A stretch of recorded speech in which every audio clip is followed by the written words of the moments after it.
Welcome to my YouTube channel, Tony Su Vega, your feng shui guru and paranormal expert. Tagalog or Filipino conversation number 7. Magkano ang sukli sa 50 kung ang binili ko ay halagang 20, di ba 30?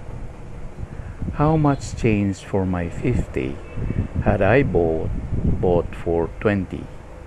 30, right? Sumahin mo na tong kinuha ko sa'yo para mabayaran na kita.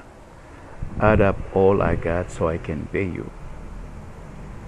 Sabi mo, tig-10 itong kangkong. Bigyan mo ako ng 5. You said the swampy cabbage is 10. Then, give me 5 of them. Bilangin mo ang stocks mo para alam mo kung tumubo ka. Count your stocks so you will know if you gain or earn. Doon kayo magbayad sa kahera. Pay there at the cashier. Pabuhat mo na lang to sa balotero. Let the repacker carry this.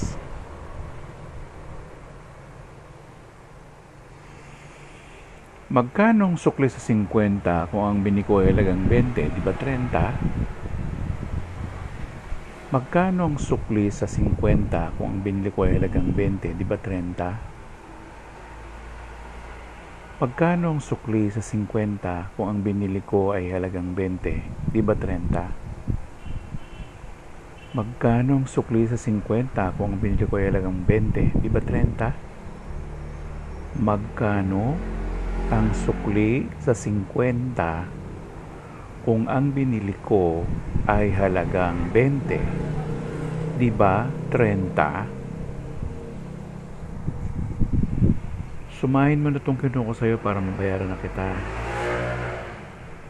Sumahin mo na itong kinuha ko sa'yo para mabayaran na kita.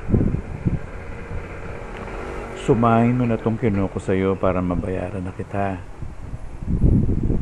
Sumahin mo na itong kinuha ko sa'yo para mabayaran na kita.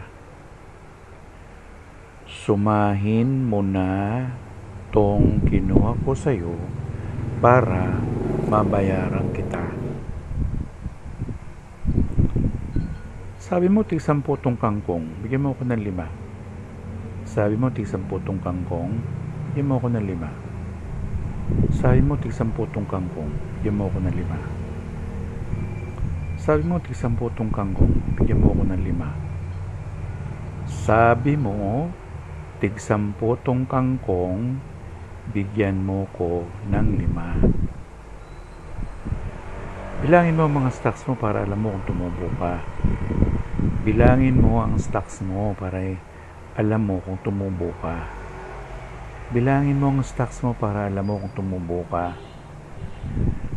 Bilangin mo ang stocks mo para alam mo kung tumubo ka. Bilangin mo ang stocks mo para alam mo kung tumubo ka. Doon kayo magbayad sa kahera. Doon kayo magbayad sa kahera. Doon kayo magbayad sa kahera. Doon kayo magbayad sa kahera. Doon kayo magbayad sa kahera. Ipabuhat mo na lang to sa balotero. Ipabuhat mo na lang to sa balotero. Ipabuhat mo na lang to sa balotero. Ipabuhat mo na lang to sa balotero. Ipabuhat mo na lang ito sa balotero.